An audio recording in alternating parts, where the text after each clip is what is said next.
তুমি যদি মুসলমানের সন্তান হয়ে থাকো তাহলে আজকে তোমাকে এই চিন্তা করতে হবে, এমন কাজ আমি করব না যেই কাজের জন্য আমাকে মৃত্যু পরবর্তী জীবনে আমাকে গুনাহ পেতেই থাকবো, এই কাজ আমি করব না। এটা মুসলমান, এটা হলো মুহাম্মদ সাল্লাল্লাহু আলাইহি সাল্লামের কলিজার টুকরা উম্মত, এটা হলো উম্মতের পরিচয়।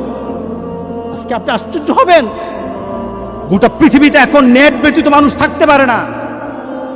আজকে যুবকগুলি এগুলি ছাড়া থাকতে পারে না। আজকে যুবকগুলি নিজেকে বিভিন্নভাবে সমাজের মধ্যে পরিচয় তুলে ধরছে, তারা মুসলমানের সন্তান, এই পরিচয় আজকে সমাজের মধ্যে হচ্ছে না। আল্লাহ সুবহানাহু ওয়া তাআলা আমাদেরকে বলছেন, ইন্না নাহনু নুহয়িল মাউতা ওয়া নাকতুবু মা কদ্দামু, আমি তো মৃতদেরকে জীবিত করি। আল্লাহ বলেন, আমি মৃতদেরকে আবার জীবিত করব এবং তাদের কৃতিকর্মগুলি আমি সবগুলি লিপিবদ্ধ করে রাখি। ওয়া কুল্লা শাইইন আহসাইনাহু ফি ইমামিন মুবিন, আর প্রত্যেকটি সংরক্ষিত আছে, প্রত্যেকটি জিনিস সংরক্ষিত আছে, তোমার জীবনের প্রত্যেকটি জিনিস সংরক্ষিত আছে।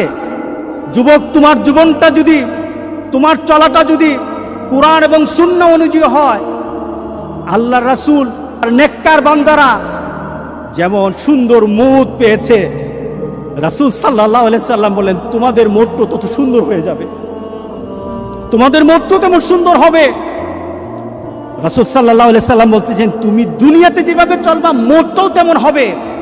কোনো ধরনের খারাপই যদি তোমার মধ্যে থাকে, তুমি যদি খারাপ নীতিতে চলো, তুমি খারাপ দৃশ্য নিয়ে চলো, তোমার হাতে খারাপ থাকে, তোমার ঘুমের সময় খারাপ জিনিস তোমার সাথে থাকে, তুমি তোমার বন্ধু বান্ধবের সাথে যখন আড্ডা দাও তখন তুমি খারাপ কোনো দৃশ্য নিয়ে তুমি কথা বলো, তুমি তোমার বন্ধু বান্ধবের সাথে যখন কথা বলো তোমার ভিতরে খারাপ চিন্তা থাকে, তোমার মতটাও তেমন খারাপই মত হবে। কে বলেছেন? মুহাম্মদুর রাসূলুল্লাহ। বিশ্বাস হয় না? বিশ্বাস হয় না? মুহাম্মদ সাল্লাল্লাহু আলাইহি সাল্লাম বলে গেছেন, তোমার মতটা তেমন হবে। শুধু তাই নয়, কামা তামুতুন্না তুবাসুন, যেমন তোমার মত হবে তেমনই ভাবে তোমাকে আখিরাতে উঠানো হবে। এরপর রাসূল সাল্লাল্লাহু আলাইহি সাল্লাম হচ্ছে, তোমার মতটা যেমন তোমাকে উঠানো হবে ওই নীতিতে, যেমন ভাবে তুমি মরেছ।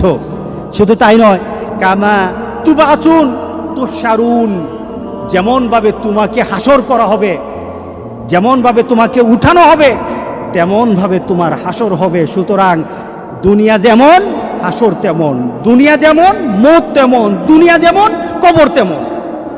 আজকে সবার ভিতরে একটা কথা বলি, আমাদের জীবনটাকে আমরা সুন্দরভাবে চালাতে চাই, এই জিনিসটা আমাদেরকে ধ্বংসের দিকে নিয়ে যাচ্ছে।